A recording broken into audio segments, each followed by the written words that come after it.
新鲜，长好多天文知识，对不对？挺好的，天文台的特别好玩，挺新鲜，长好多天文知识，对不对？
travaillez ici sur le mont Paranal au Chili. Qu'est-ce que vous faites?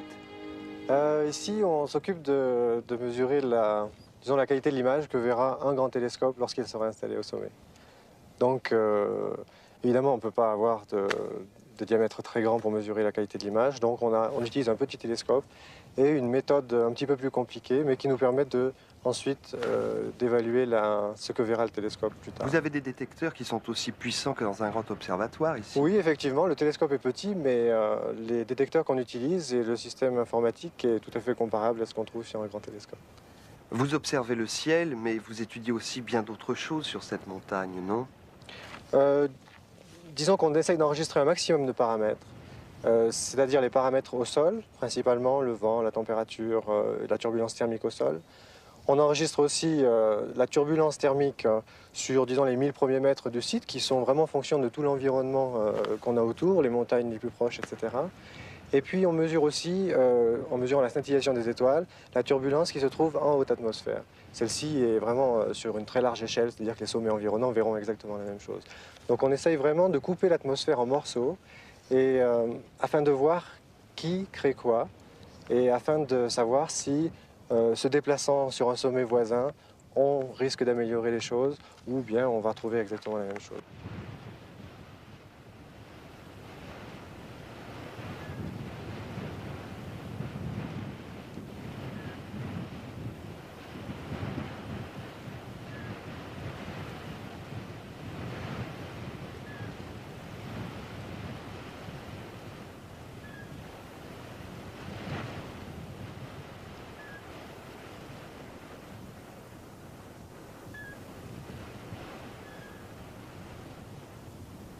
Il y a des gens qui cherchent les meilleurs sites du monde, des chercheurs de sites. Votre travail à vous, il arrive en phase finale en fait. Qu'est-ce qui se passe avant? Oh, avant, ça représente au moins 4 années. Je crois que ça a commencé ici en 83, que l'ESO a décidé de faire une prospective de sites. Et tout ce travail a été fait sous la direction de professeur Hardeberg, qui est directeur de l'Observatoire de Lund actuellement, et qui continue bien sûr à venir régulièrement. Je crois qu'il a visité peut-être plus d'une centaine de sommets, et il emmène avec lui, entre autres instruments, un moniteur de vapeur d'eau. Alors cet appareil est un radiomètre et qui, disons, en regardant au zénith la quantité de vapeur d'eau qui se trouve dans le ciel. Évidemment, c'est très important, principalement pour les observations en infrarouge. Et je crois que trouver un site très sec, et certainement ici nous sommes sur un des sites les plus secs du monde, et va améliorer considérablement les qualités des observations dans l'infrarouge.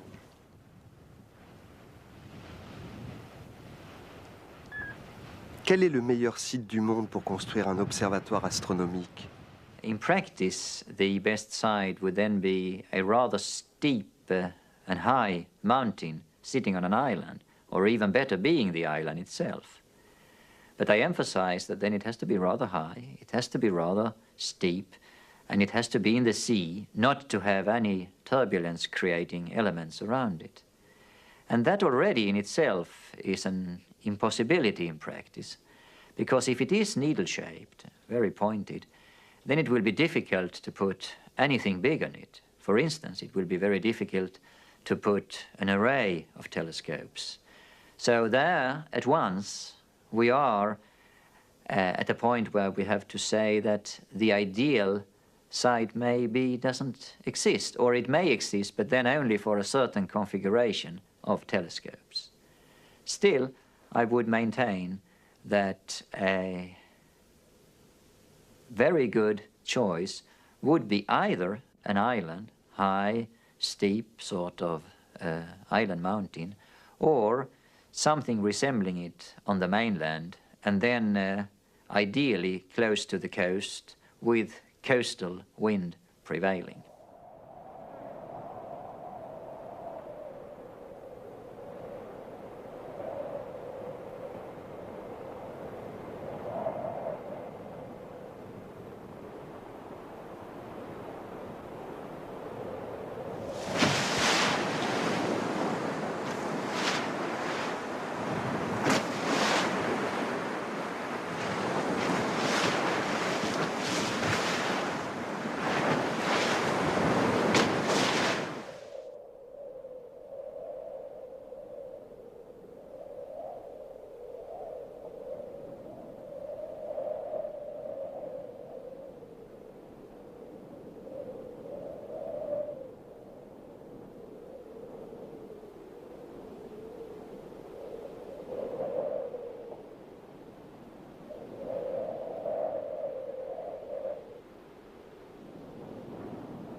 Vous avez cherché des sites astronomiques dans le monde entier, vous aussi. Vous pensez que l'île d'Hawaï est un des meilleurs sites astronomiques du monde? Now, what is important there is that the airflow at the site should be laminar. It should not be turbulent, and it should have only one temperature. You cannot have the mixing of masses of air of different temperatures. And this condition obviously is best found when you are on an island in the ocean where the airflow has passed for a very long distance over the ocean, and the turbulence generated by passage over the rough terrain on continents has had a chance to diminish. The other thing that is important is that you should not introduce turbulence into the airflow locally. So the form of the mountain is very important. The ideal case is to have a conical, isolated conical mountain. If you have a very steep conical mountain, such as a volcanic cinder cone, then the airflow, when it arrives at the mountain, will divide and pass around the mountain on either side. If, on the other hand, you have a long mountain barrier or even a mountain range which is concave towards the incoming airflow, then what happens is that the air comes in and is forced upward along the slope and tumbles over the surface, producing turbulence at the observatory site. And in addition, when it moves up along the slope, it picks up masses of cold air that has been cooled by contact with the surface of the mountain during the night. And this is mixed with the warmer free air. And now you have masses of air with different temperatures, different indices of refraction passing in front of the telescope. And this produces differences in the position of the star. In other words, the star image will move around and the angular resolution of the image is diminished so that you cannot see very fine stellar or planetary details.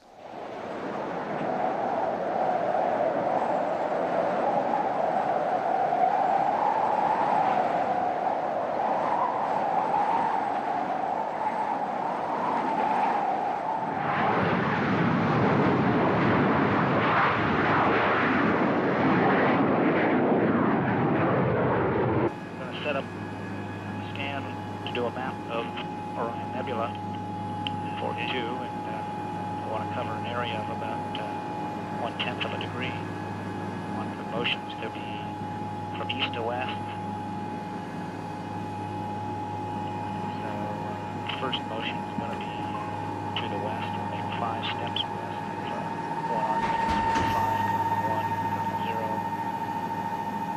And what was that? Cet avion, c'est un observatoire astronomique. Well, a Kuiper is an airborne observatory that carries a 91 centimeter diameter telescope to an altitude of at least 41,000 feet, and it can go up to 45,000 feet. In doing so, it gets above the water vapor in the atmosphere. And this is very important for doing infrared astronomy, because the water in the atmosphere absorbs most of the radiation that's coming to us from the stars in that wavelength range. So we can put our instruments on this telescope just as you would in an ordinary ground-based observatory. But then the Kuiper observatory takes us up above the clouds and above the water vapor, so that we can study in these bands that have not been studied from the ground in the past. In this kind of work, the sort of things you want to look at that emit primarily in the infrared are the cooler objects in the universe. For instance, we ourselves, if we weren't in reflected light, we're emitting radiation, and that radiation is predominantly in the infrared wavelengths. So if you want to look at somebody on a dark night, you want to look at them with an infrared camera. Similarly, if you want to look at something that's cool in the dark regions of space, where there are stars not very close to the objects, then you want to study those dark, cooler objects with infrared radiation. There are a lot of interesting things that are studied in the infrared. For instance, the planets shine partly by reflected light from the sun, but they're also shining in the infrared. And the most interesting spectral bands, that is the electromagnetic radiation spread, when it's spread out by our instruments,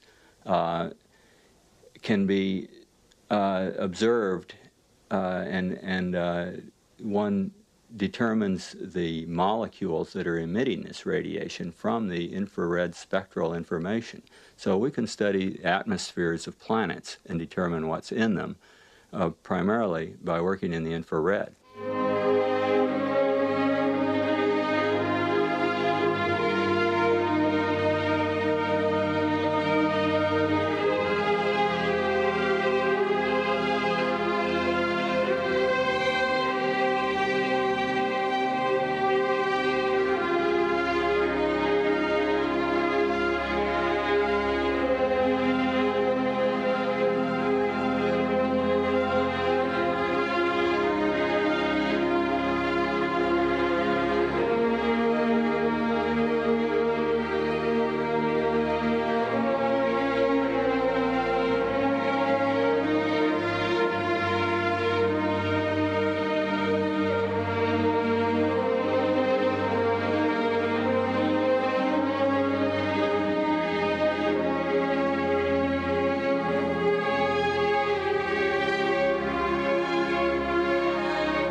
Il y a là le segment de l'histoire peut-être la plus extraordinaire de l'humanité. L'astronomie nous fait voir comment la science décolle du système du monde solaire vers l'univers stellaire. Et là, dans les questions d'observatoire, on voit très bien que la technique décolle aussi.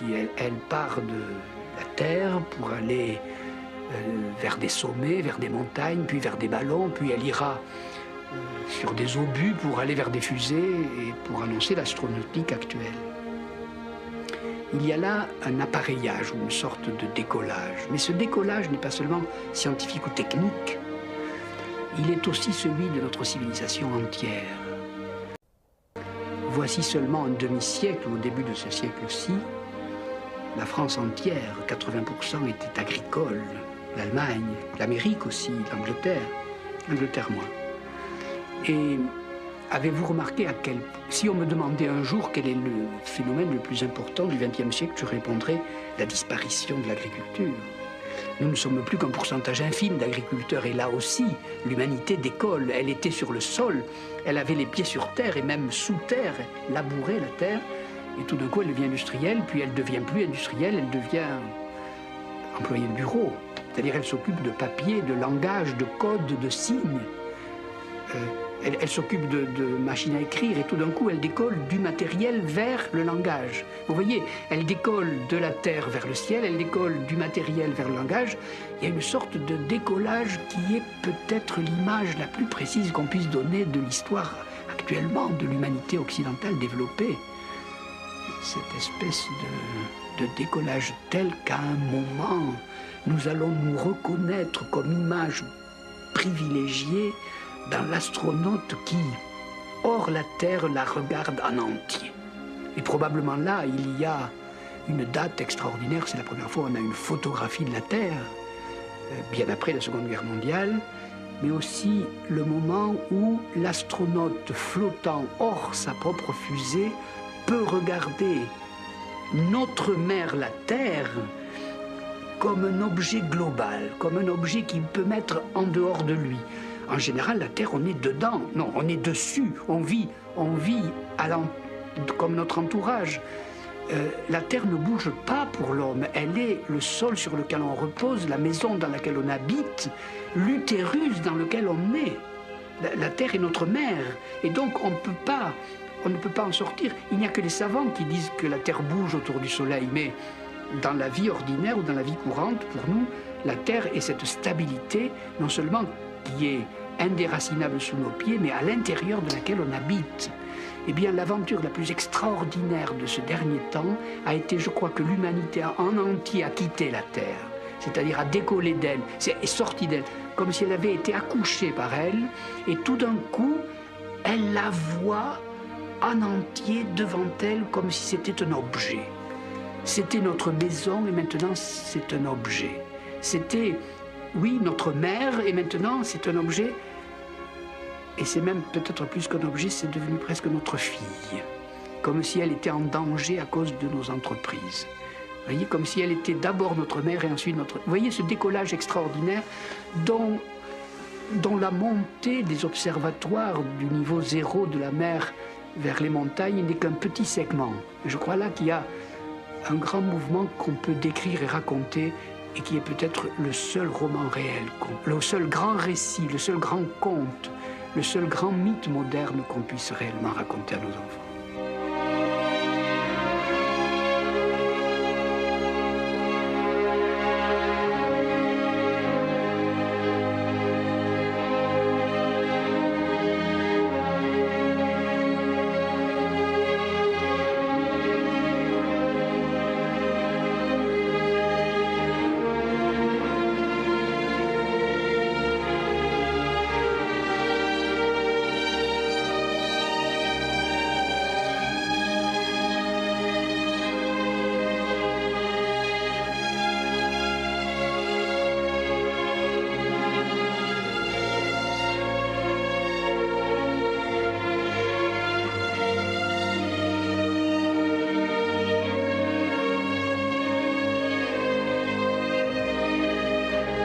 C'est vrai que le ciel est un monde très cruel. Il s'y passe des événements les plus violents qu'on puisse imaginer. Des étoiles explosent, des galaxies explosent. Et tout ça se fait dans la plus parfaite indifférence, dans la mesure où on ne le voit pas. Donc, on ne le voyait pas, disons. Maintenant, on commence à l'apercevoir, puisque on braque vers le ciel des télescopes qui sont justement accordés à l'observation de ces phénomènes. Mais jusqu'à présent, il passait tout à fait inaperçu. Les seules manifestations de violence dans le ciel, c'était des étoiles qui apparaissaient tout d'un coup en plein jour. Bon, ça a un peu fasciné les astronomes du passé.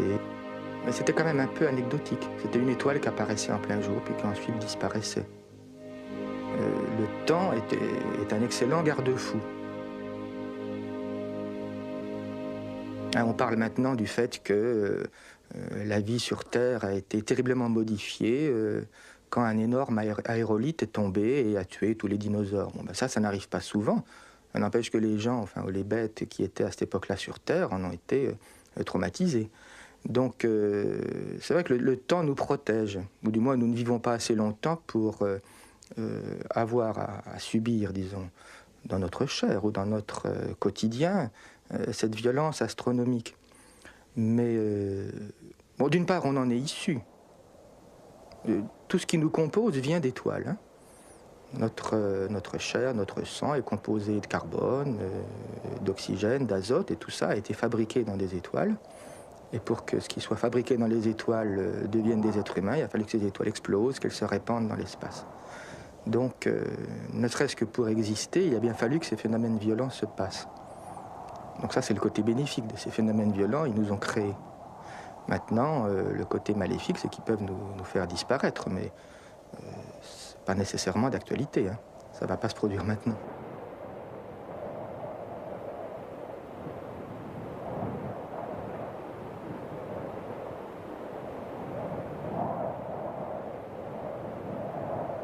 On peut voir une même étoile sous des aspects différents, dans des longueurs d'onde différentes.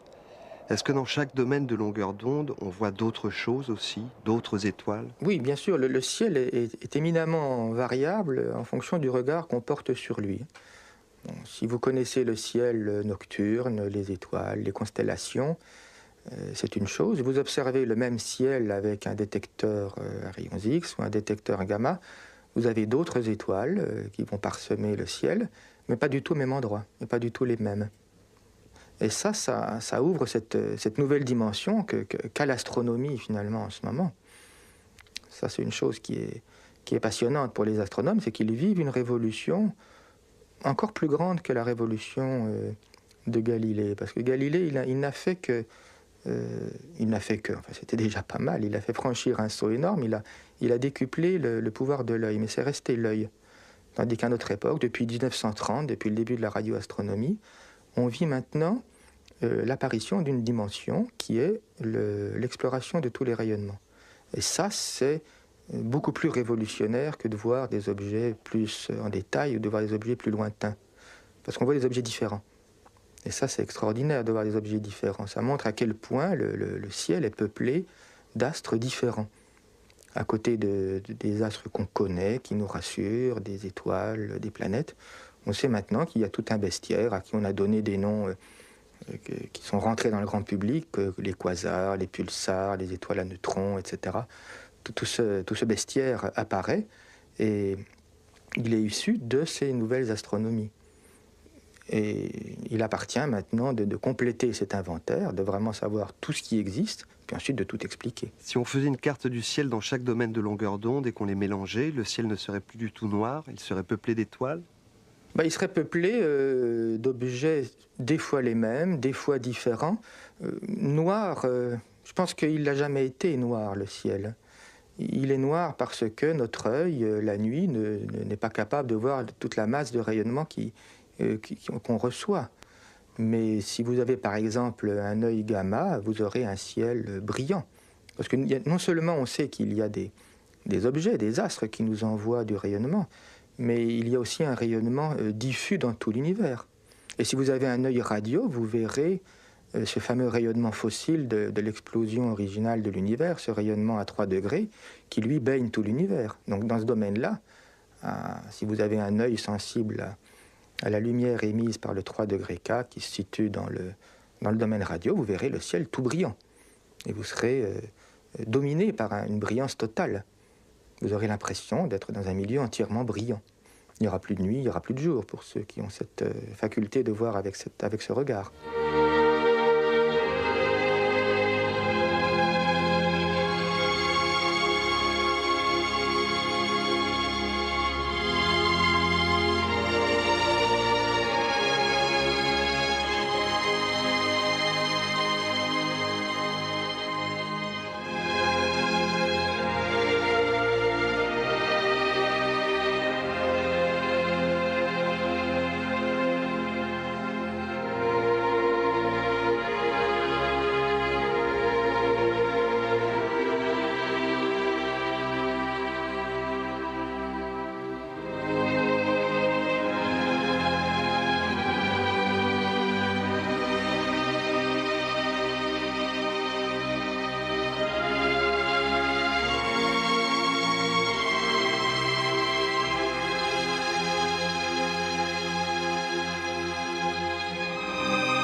construit des miroirs de télescopes de plus en plus grands. C'est pour mieux voir les étoiles? Comment faire pour voir des détails de plus en plus fins sur une image astronomique? De quoi dépend la finesse ultime des détails que l'on peut distinguer? Eh bien, la réponse dépend de la longueur d'onde de la lumière qu'on utilise pour faire cette image. Aux longueurs d'onde du visible, celles auxquelles notre œil ou la plaque photographique sont sensibles. On peut bien agrandir le télescope, on ne voit pas des détails de plus en plus fins. C'est la question, alors votre télescope, il grossit beaucoup? À laquelle on donne une réponse toujours frustrante. On peut prendre un télescope de plus en plus grand, il ne grossit pas plus, c'est-à-dire, il ne distingue pas, sur l'image photographique qu'il produit, des détails de plus en plus petits. Pourquoi? Parce que ces détails qu'il aurait la capacité de distinguer, ils sont en quelque sorte noyés, lavés, dissous par l'agitation des images de l'atmosphère. On peut gagner en allant près d'un lac, au sommet d'une montagne. On gagne un peu, mais on n'atteint jamais les performances que le même télescope aurait s'il était mis dans l'espace. Par contre, en revanche, en utilisant cette autre lumière que sont les ondes radio, alors l'atmosphère n'a plus d'effet. Les ondes radio sont indifférentes aux fluctuations de température, aux turbulences présentes dans l'atmosphère. Allons-y donc, augmentons le diamètre des télescopes pour voir alors des détails de plus en plus fins. On se heurte, malheureusement là, à une autre limite, qui est la capacité de construire des montures capables de pointer des télescopes de 10 mètres, on sait faire. De 100 mètres, on sait encore faire. De 300 mètres, on ne sait plus faire. Alors le télescope va être simplement immobile au fond d'une cuvette et il ne fera l'image de l'objet astronomique que quand celui-là aura la possibilité, emportée par le mouvement apparent quotidien, de passer au zénith, dans l'axe du télescope, à la verticale.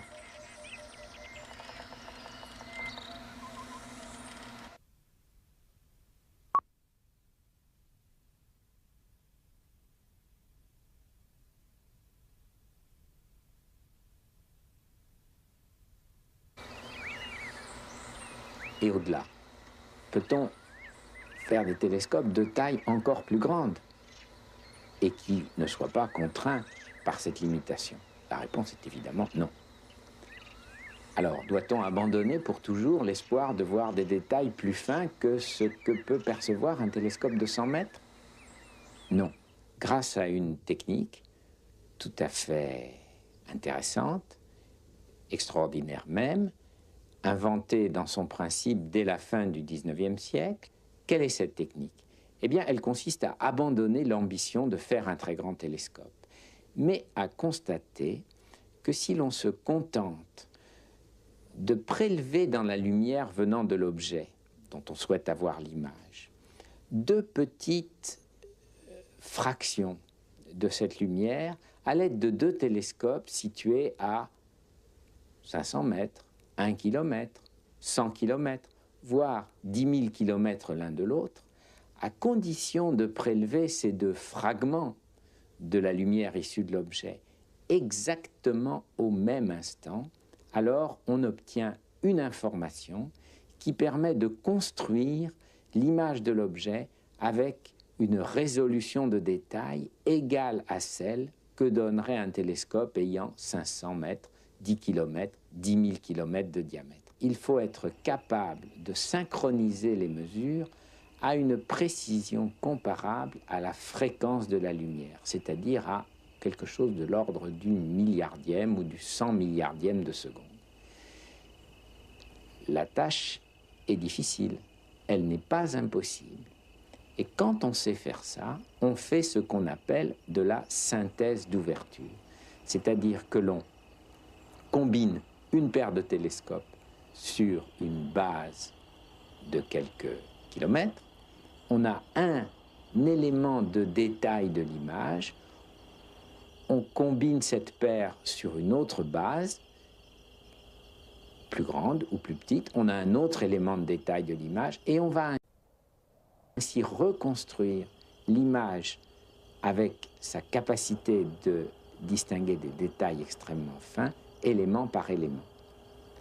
On fait la synthèse, artificielle en quelque sorte, d'une ouverture de très grande taille, plusieurs kilomètres, en utilisant néanmoins des télescopes de très petite taille. La radioastronomie, avec ses réseaux de grands télescopes, situés d'abord les uns à côté des autres, sur une grande plaine, comme c'est le cas du Very Large Array, du VLA, du très grand réseau américain, voire même situés sur des continents différents, comme c'est le cas de ce qu'on appelle l'interférométrie à très longue base, a pour ambition de donner des images contenant des détails extrêmement fins sur les objets astronomiques. C'est comme mettre deux petits télescopes au bord d'un grand miroir et reconstituer ce qu'il y a au centre. Tout à fait. On pourrait en mettre un sur la Terre, un sur la Lune, et construire ainsi un miroir gigantesque entre la Terre et la Lune. Il y a des projets en ce sens, non? Tout à fait.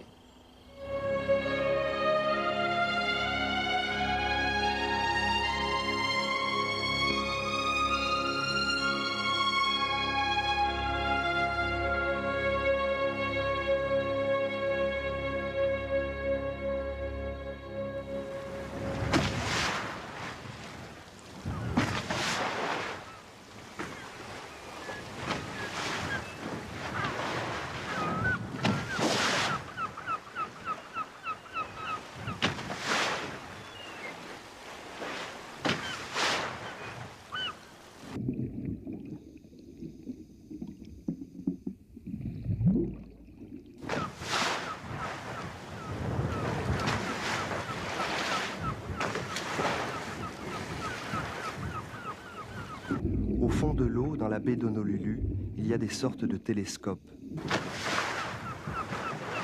Il y en a aussi sous terre, dans des mines d'or ou de charbon. Ce sont des observatoires astronomiques. Y a-t-il un autre message émis par les astres que de la lumière? Les physiciens répondent oui.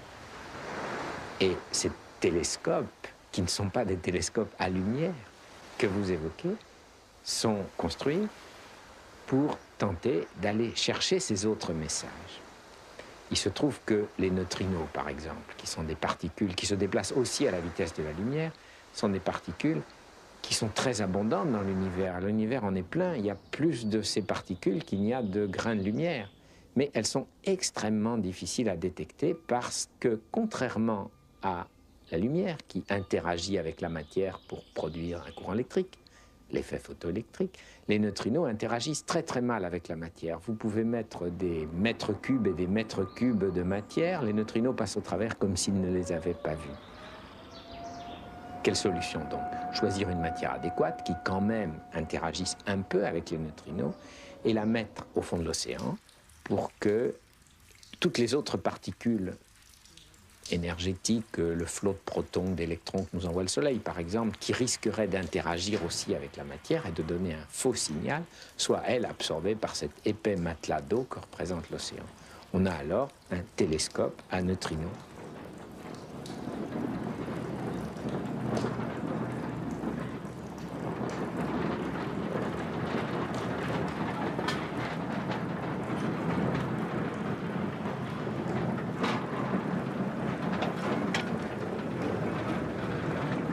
Neutrino astronomy gives information about the deep interior.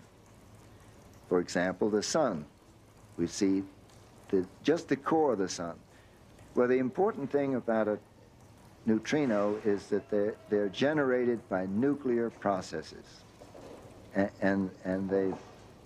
So they're indicators of nuclear processes, and they're also are not absorbed, so that we can use a neutrino to look down into the core of the sun, where the energy is being produced by nuclear processes. Then if we can detect and observe the neutrinos and someday measure their energy and their direction, then we could learn about the nuclear processes that are going on in the interior of the sun. Vous dites que les neutrinos sont à l'intérieur des étoiles et que l'astronomie, d'habitude, s'occupe de la surface des étoiles. Yes, all of astronomy that we're familiar with, whether it's radio astronomy, X-ray astronomy, optical astronomy, that all comes from the surface. But a neutrino, well, let's first explain that the sun is generating energy by nuclear processes, and it's a set of nuclear reactions that converts hydrogen into helium. So if you put 4 hydrogens together and convert that into a helium, then that process gives out energy. And we think that is the ultimate source of the energy of the sun. And it's been generating energy at essentially its same rate as it is now for 4.5, 5 billion years. And so we can see that process by observing the neutrinos that come from the core of the sun out through the sun and to the Earth. And that was the original concept of our experiment, to test that theory and see if it's valid. And another example that has just happened in 1987 is that we've seen the supernova. So what happened there? The star was generating energy, and it looked from the outside like an ordinary star, and it suddenly collapsed. And when it collapsed, the energy was radiated in the form of neutrinos. And those neutrinos were generated from the little tiny thing that, from the final thing when the star collapsed and made an enormous star collapses to an object that's, say, 10 miles in diameter. Then the neutrinos come out of that, so we learned how that process worked just this year by observing the neutrinos from a supernova. We did see the neutrinos from the supernova, but that because it was an enormous explosion of that star. Now, ordinary stars in the heavens are too far for us to see the neutrinos. And I think the richest field that we can count on are to study the interior of the sun with neutrinos. Whether we can go beyond that is difficult to say at this time.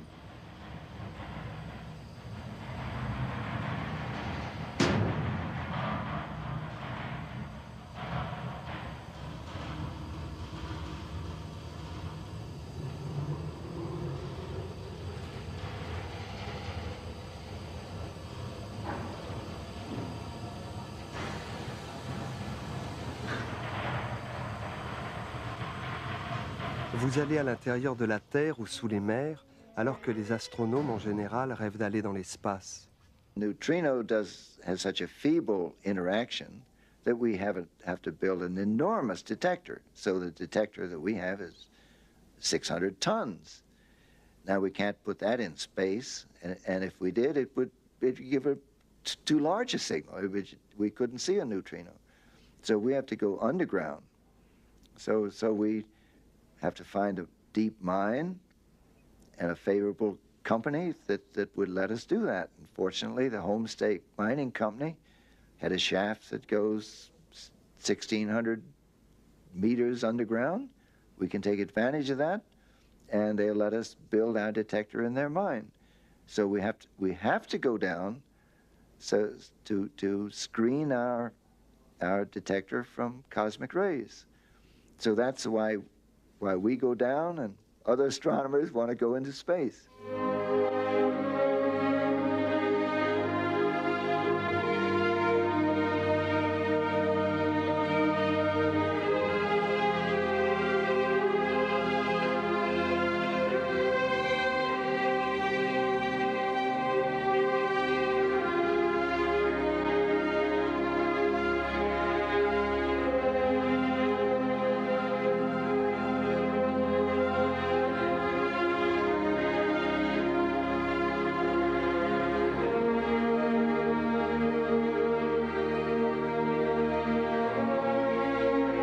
Il y a la lumière, il y a autre chose que de la lumière, comme les neutrinos, et la gravitation universelle. Imaginez le Soleil. Imaginez que soudainement le Soleil, qui est une sphère, s'aplatisse et devienne une galette. la pesanteur exercée par le Soleil sur la Terre va changer, parce qu'elle dépend de la forme du Soleil. Mais il va falloir 8 minutes pour que la Terre sache que le Soleil a changé de forme et que la pesanteur est différente. Pourquoi 8 minutes? Parce que c'est le temps que met la lumière pour venir du Soleil à la Terre, c'est aussi le temps que met la gravitation pour venir du Soleil à la Terre. Ces 8 minutes-là, elles correspondent au temps de propagation d'une onde, comme une onde sur l'eau, mais il n'y a pas d'eau entre la Terre et le Soleil, d'une onde de gravitation. Et cette onde est prédite par le modèle de la gravitation d'Einstein, la relativité générale.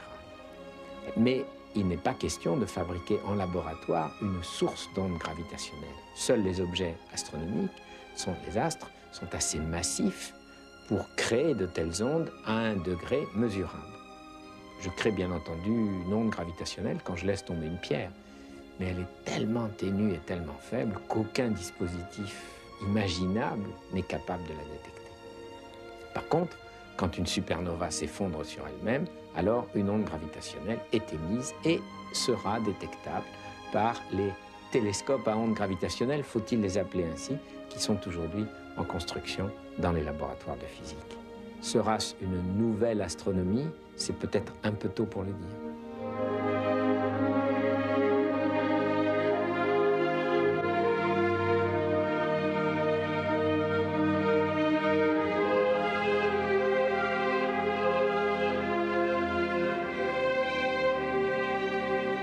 Ça commence quand l'astronomie? Ça remonte à quand? Qu'allaient-ils faire les Grecs en Égypte? Pourquoi ce sont les Grecs qui inventent un système du monde? Ératosthène découvre que la Terre est ronde. Comment fait-il? Qu'est-ce que c'est un observatoire astronomique? L'étoile des rois mages, c'était une étoile? Les temples que l'on trouve au Mexique, ce sont des observatoires astronomiques? Les Chinois découvrent la boussole. Qu'est-ce que c'est qu'une boussole? Les Arabes ont nommé les étoiles. Aujourd'hui encore, une grande partie du ciel porte des noms arabes. Qu'est-ce que c'est une minute d'arc? C'est Galilée qui invente la lunette astronomique. Olaus Rømer, à l'Observatoire de Paris, découvre la vitesse de la lumière. Comment fait-il?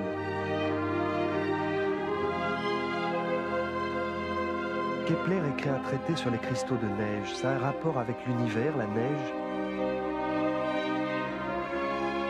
Peu après Galilée, les jésuites quittent Venise et s'en vont en Chine. Que vont-ils faire en Chine? Newton découvre l'attraction ou la gravitation universelle. Qu'est-ce que c'est l'attraction universelle? C'est aussi Newton qui invente le télescope. Qu'est-ce que c'est une image pour un astronome?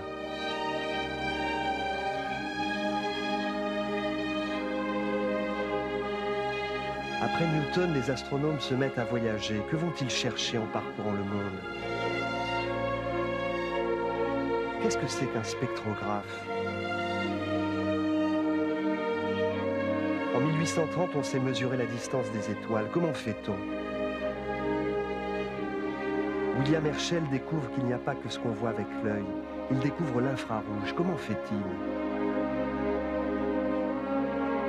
Comment a-t-on fait pour comprendre que les étoiles ne sont pas fixes? Edwin Hubble découvre l'expansion de l'univers. Comment fait-il? Vous dites observable. C'est quoi l'univers observable? Il y a autre chose que la lumière dans l'univers?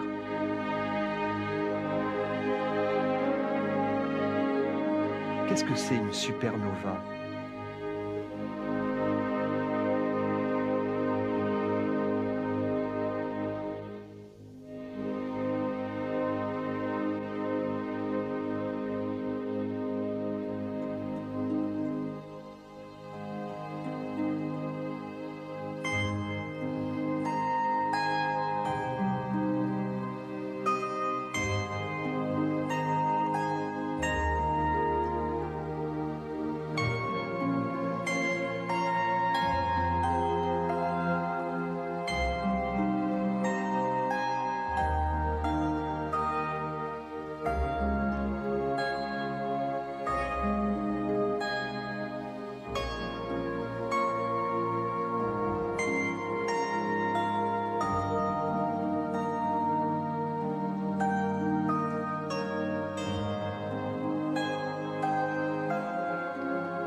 Vous avez cherché des sites astronomiques dans le monde entier, vous aussi. Vous pensez que l'île d'Hawaï est un des meilleurs sites astronomiques du monde? Now, what is important there is that the airflow at the site should be laminar. It should not be turbulent, and it should have only one temperature. You cannot have the mixing of masses of air of different temperatures. And this condition obviously is best found when you are on an island in the ocean where the airflow has passed for a very long distance over the ocean, and the turbulence generated by passage over the rough terrain on continents has had a chance to diminish. The other thing that is important is that you should not introduce turbulence into the airflow locally. So the form of the mountain is very important. The ideal case is to have a conical, isolated conical mountain. If you have a very steep conical mountain, such as a volcanic cinder cone, then the airflow, when it arrives at the mountain, will divide and pass around the mountain on either side. If, on the other hand, you have a long mountain barrier or even a mountain range which is concave towards the incoming airflow, then what happens is that the air comes in and is forced upward along the slope and tumbles over the surface, producing turbulence at the observatory site. And in addition, when it moves up along the slope, it picks up masses of cold air that has been cooled by contact with the surface of the mountain during the night. And this is mixed with the warmer free air. And now you have masses of air with different temperatures, different indices of refraction passing in front of the telescope. And this produces differences in the position of the star. In other words, the star image will move around and the angular resolution of the image is diminished, so that you cannot see very fine stellar or planetary details.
兴趣，长好多天文知识，对不对？挺好的，天文台的特别好玩，挺兴趣，长好多天文知识，对不对？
Vous travaillez ici sur le mont Paranal au Chili. Qu'est-ce que vous faites? Ici, on s'occupe de mesurer disons, la qualité de l'image que verra un grand télescope lorsqu'il sera installé au sommet.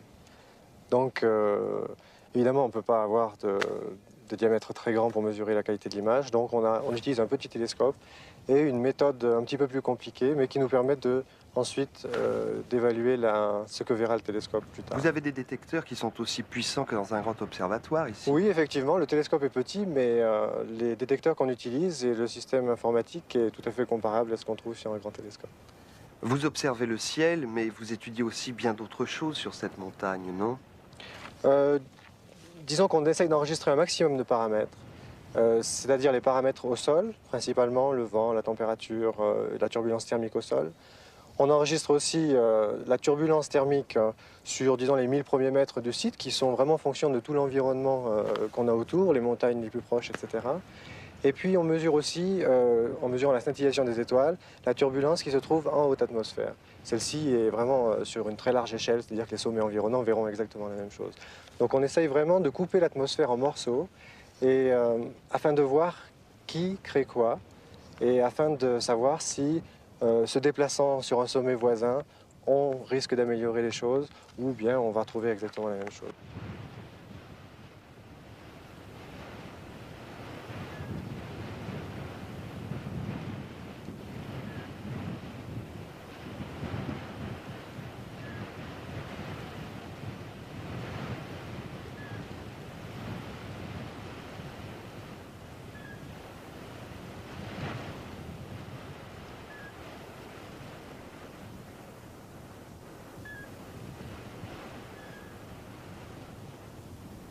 Il y a des gens qui cherchent les meilleurs sites du monde, des chercheurs de sites. Votre travail à vous, il arrive en phase finale en fait. Qu'est-ce qui se passe avant? Avant, ça représente au moins 4 années. Je crois que ça a commencé ici en 83, que l'ESO a décidé de faire une prospective de sites. Et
ce travail a été fait sous la direction du professeur Hardeberg, qui est directeur de l'Observatoire de Lund actuellement, et qui continue bien sûr à venir régulièrement.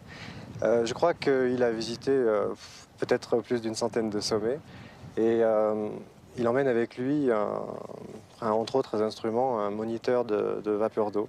Alors cet appareil est un radiomètre et qui, disons, en regardant au zénith la quantité de vapeur d'eau qui se trouve dans le ciel. Évidemment, c'est très important, principalement pour les observations en infrarouge. Et je crois que trouver un site très sec, et certainement ici nous sommes sur un des sites les plus secs du monde, et va améliorer considérablement les qualités des observations dans l'infrarouge.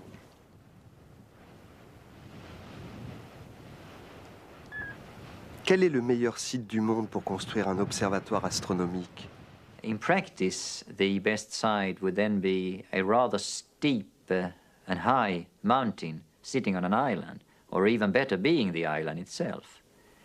But I emphasize that then it has to be rather high, it has to be rather steep, and it has to be in the sea, not to have any turbulence creating elements around it. And that already in itself is an impossibility in practice, because if it is needle-shaped, very pointed, then it will be difficult to put anything big on it. For instance, it will be very difficult to put an array of telescopes. So there, at once, we are at a point where we have to say that the ideal site maybe doesn't exist, or it may exist, but then only for a certain configuration of telescopes. Still, I would maintain that a very good choice would be either an island, high, steep sort of island mountain, or something resembling it on the mainland, and then ideally close to the coast with coastal wind prevailing.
Il y a des gens qui cherchent les meilleurs sites du monde, des chercheurs de sites. Votre travail à vous, il arrive en phase finale en fait. Qu'est-ce qui se passe avant? Avant, ça représente au moins 4 années. Je crois que ça a commencé ici en 83, que l'ESO a décidé de faire une prospective de sites. Et tout ce travail a été fait sous la direction du professeur Hardeberg, qui est directeur de l'Observatoire de Lund actuellement, et qui continue bien sûr à venir régulièrement. Je crois qu'il a visité peut-être plus d'une centaine de sommets, et il emmène avec lui, entre autres instruments, un moniteur de vapeur d'eau. Alors cet appareil est un radiomètre et qui, disons, en regardant au zénith la quantité de vapeur d'eau qui se trouve dans le ciel. Évidemment, c'est très important, principalement pour les observations en infrarouge. Et je crois que trouver un site très sec, et certainement ici nous sommes sur un des sites les plus secs du monde, et va améliorer considérablement les qualités des observations dans l'infrarouge.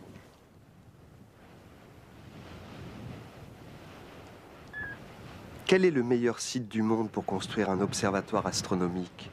In practice, the best site would then be a rather steep and high mountain sitting on an island, or even better, being the island itself.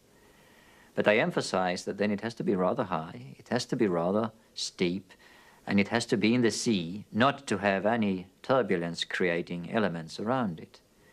And that already in itself is an impossibility in practice, because if it is needle-shaped, very pointed, then it will be difficult to put anything big on it. For instance, it will be very difficult to put an array of telescopes. So there, at once, we are at a point where we have to say that the ideal site maybe doesn't exist, or it may exist, but then only for a certain configuration of telescopes. Still, I would maintain that a very good choice would be either an island, high, steep sort of island mountain, or something resembling it.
兴趣，长好多天文知识，对不对？挺好的，天文台的特别好玩，挺兴趣，长好多天文知识，对不对？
travaillez ici sur le mont Paranal au Chili. Qu'est-ce que vous faites? Ici, on s'occupe de mesurer la qualité de l'image que verra un grand télescope lorsqu'il sera installé au sommet. Donc, évidemment, on ne peut pas avoir de diamètre très grand pour mesurer la qualité de l'image. Donc, on utilise un petit télescope et une méthode un petit peu plus compliquée, mais qui nous permet ensuite d'évaluer ce que verra le télescope plus tard. Vous avez des détecteurs qui sont aussi puissants que dans un grand observatoire ici? Oui, effectivement, le télescope est petit, mais les détecteurs qu'on utilise et le système informatique est tout à fait comparable à ce qu'on trouve sur un grand télescope. Vous observez le ciel, mais vous étudiez aussi bien d'autres choses sur cette montagne, non? Disons qu'on essaye d'enregistrer un maximum de paramètres, c'est-à-dire les paramètres au sol, principalement le vent, la température, la turbulence thermique au sol. On enregistre aussi la turbulence thermique sur, disons, les 1000 premiers mètres du site, qui sont vraiment en fonction de tout l'environnement qu'on a autour, les montagnes les plus proches, etc.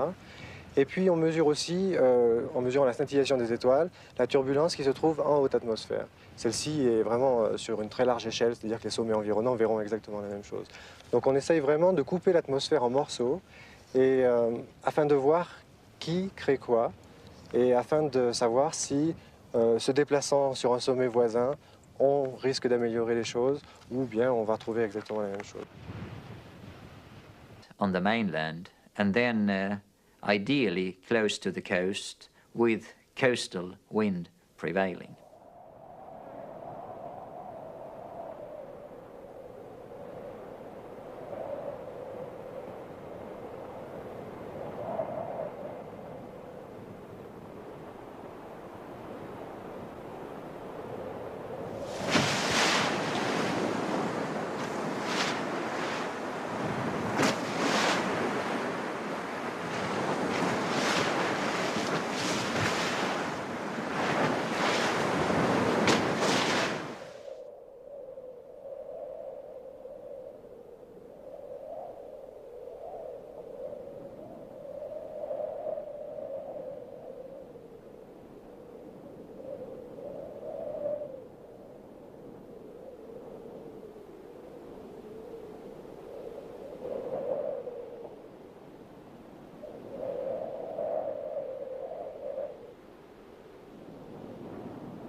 Vous avez cherché des sites astronomiques dans le monde entier, vous aussi.